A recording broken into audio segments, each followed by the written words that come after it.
Jumpa lagi bersama saya di DGS Official. Pada kesempatan ini saya kembali lagi kepada seri Pahlawan Nasional Kristiani edisi keempat. Yang pertama adalah Johannes Leimena. Dr. Johannes Leimena atau lebih dikenal dengan nama J. Leimena lahir di Ambon tanggal 6 Maret 1905. Ia anak kedua dari 4 bersaudara dan keturunan keluarga besar Leimena dari desa Ema, Ambon.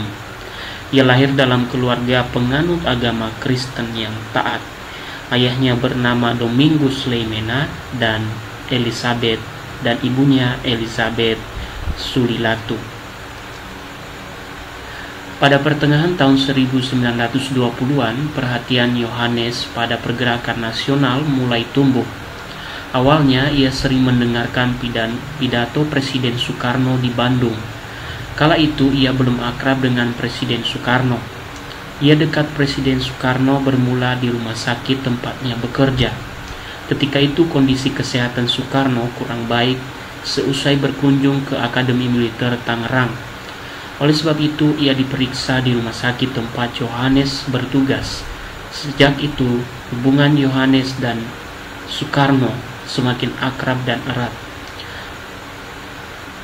Johannes Leimena sangat prihatin atas kurangnya kepedulian sosial umat Kristen, sehingga ia terdorong untuk aktif dalam gerakan oikumene. Jiwa oikumene dan nasionalis Johannes mendorongnya untuk terlibat dalam tugas sebagai dokter dan aktif di dunia politik. Sejak menjadi mahasiswa, ia terlibat di kalangan nasional dan masuk organisasi politik Sarekat Ambon. Pada tahun 1925, ia aktif dalam Perkumpulan Pemuda Jong Ambon. Ia menjabat sebagai ketua umum dan turut serta dalam persiapan Sumpah Pemuda pada tanggal 28 Oktober 1928. Pada masa pendudukan Jepang dan revolusi kemerdekaan, Yohanes ikut berjuang dan mengabdikan diri untuk tanah air. Pada tahun 1926, ia ditugaskan untuk mempersiapkan konferensi pemuda Kristen di Bandung. Konferensi tersebut diadakan sebagai perwujudan dari organisasi oikumene di kalangan pemuda Kristen. Selama menempuh pendidikan di Stovia, ia aktif di berbagai gerakan, sehingga menunjukkan nilai kekristenan sekaligus kebangsaannya. Setelah lulus studi kedokteran Stovia, Johannes Leimena mendirikan sekaligus menjadi ketua CSV yang pertama. CSV merupakan cikal bakal berdirinya Gerakan Mahasiswa Kristen Indonesia (GMKI) pada tahun 1950. Selain itu, ia terpilih sebagai Ketua Umum Partai Kristen Indonesia atau Parkindo sejak tahun 1950 hingga 1957. Hal tersebut yang mengantarnya menduduki berbagai jabatan di pemerintahan. Dalam bidang politik, Johannes Leimena pernah menjabat dalam 18 kabinet yang berbeda sejak tahun 1946 hingga 1966. Ia merupakan Menteri Kesehatan Indonesia yang pertama. Bahkan ia menjabat sebagai Menteri Kesehatan Indonesia selama 21 tahun atau 8 kali masa jabatan sejak tahun 1945 hingga 1966. Ia juga menjadi pejabat presiden sebanyak 7 kali. Menurut seorang saksi sejarah, Ruslan Abdul Ghani, Soekarno hendak menyiapkan Johannes Leimena menjadi calon presiden. Soekarno adalah fenomen nasional yang mempunyai zesde zintuig atau indera keenam. 7 kali Leimena ditunjuk oleh Bung Karno sebagai pejabat presiden. Tidak terdengar suatu keberatan atau anti. Johannes Leimena meninggal dunia di Jakarta pada tanggal 29 Maret 1977. Pemerintah Indonesia memberi gelar pahlawan nasional kepada Johannes Leimena melalui keputusan Presiden RI nomor 52 TK/2010 pada tahun 2010. Yang kedua adalah Bernard Wilhelm Lapian. Bernard Wilhelm Lapian lahir di Kawangkoan pada tanggal 30 Juni 1892. Pada tanggal 14 Februari 1946, B.W. Lapian berperan besar pada momen heroik peristiwa Merah Putih di Manado. Ia memimpin pasukan pemuda bersama Leopold C.H. Taulu dan Serda S.D. Wuisan untuk merobek bagian biru bendera Belanda sehingga bendera merah putih dapat berkibar. Pada tahun 1930 hingga 1934, B.W. Lapian menjabat sebagai anggota Dewan Minahasa. Ia memperjuangkan pembangunan fasilitas publik, infrastruktur, rumah sakit, dan lain sebagainya bagi kepentingan rakyat.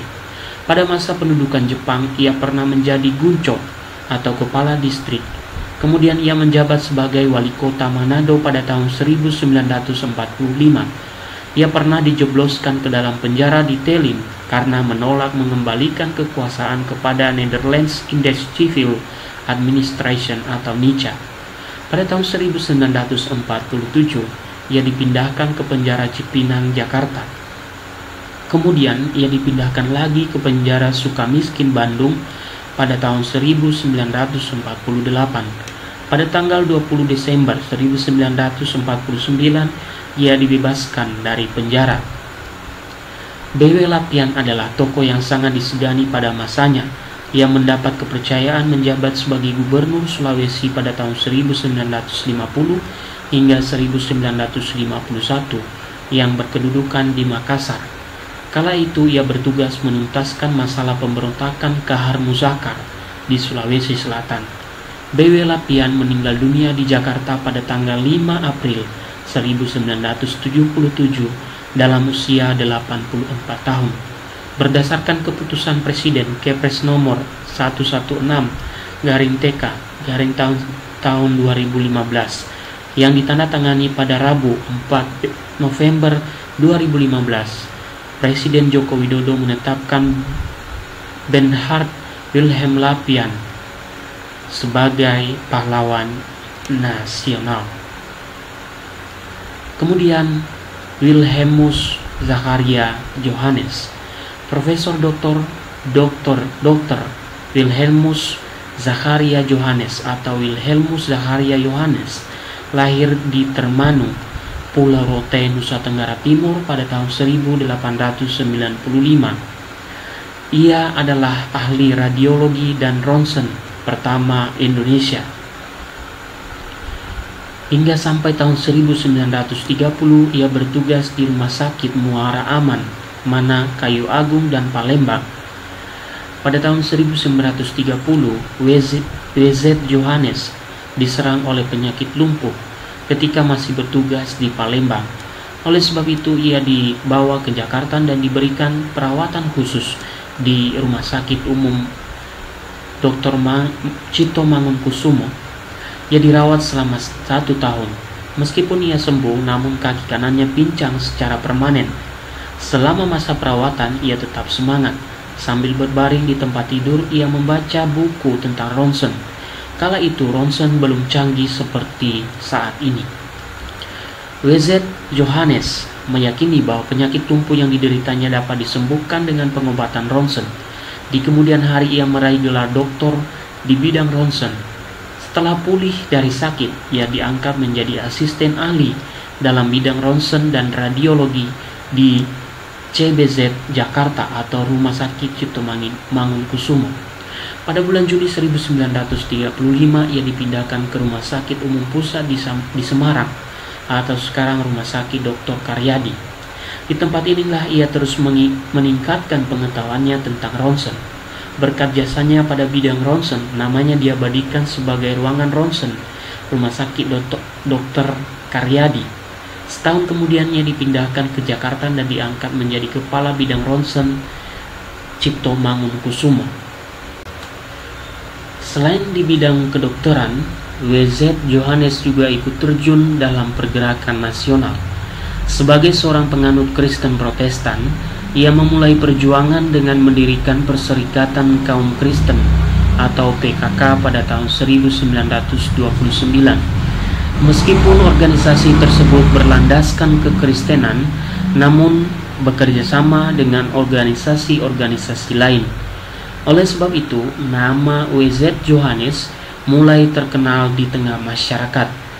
Ia mengabdi bagi kepentingan masyarakat meskipun kakinya cacat.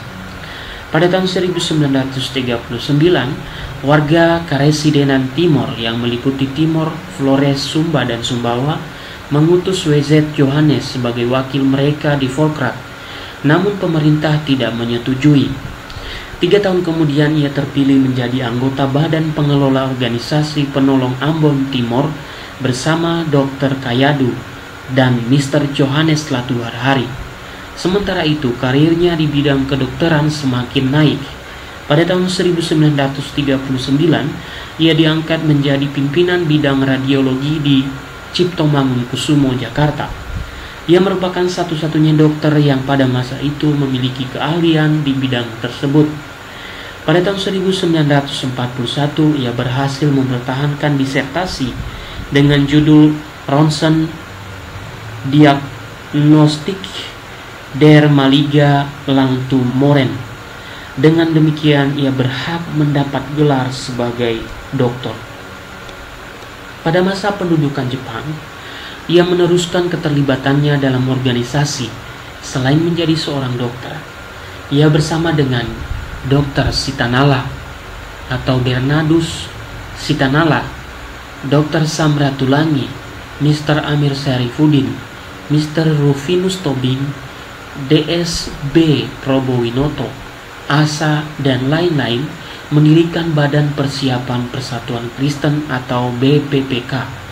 Badan tersebut di kemudian hari menjadi Partai Kristen Indonesia atau Parkindo.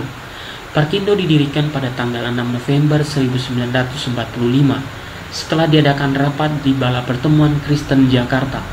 Rapat tersebut membahas tentang probabilitas sebuah partai. Setelah 12 hari kemudian, Partai Kristen Nasional atau PKN didirikan. Pada kesempatan itu, W.Z. Johannes diangkat menjadi ketua. Pada kongres pertama di Surabaya pada tanggal 6 hingga 7 Desember 1945, nama partai tersebut diganti menjadi Partai Kristen Indonesia atau Parkindo. Oleh sebab itu, ketua baru dijabat oleh D.S.B. Probowinoto dan W.Z. Johannes menjabat sebagai wakil ketua. W.Z. Johannes mempunyai pengaruh yang cukup besar dalam Parkindo. Ia sering bertindak sebagai pengambil keputusan untuk pergantian pengelola cabang. Selain itu, ia membentuk pula organisasi perjuangan bernama Pergerakan Rakyat Indonesia Sunda Kecil. Pergerakan Rakyat Persatuan Penduduk Sunda Kecil didirikan untuk mendukung persatuan penduduk Sunda Kecil dalam perjuangan mempertahankan kemerdekaan Indonesia. Rumah W.Z. Johannes yang terletak di Jalan Kramat Raya nomor 51 Jakarta dijadikan kantor pusat GRISK sekaligus sebagai markas persembunyian para pemuda pejuang di kawasan Kramat Pulo. Tentu saja tindakan tersebut sangat berisiko bagi keluarga W.Z. Johannes. Ia dan keluarga sering mendapat ancaman dan incaran dari musuh. Bahkan ia sering berhadapan dengan tentara Belanda dan Gurkha. Pada hari Natal 1945, sepasukan serdadu Gurkha mendatangi rumahnya dengan senjata lengkap seperti siap tempur.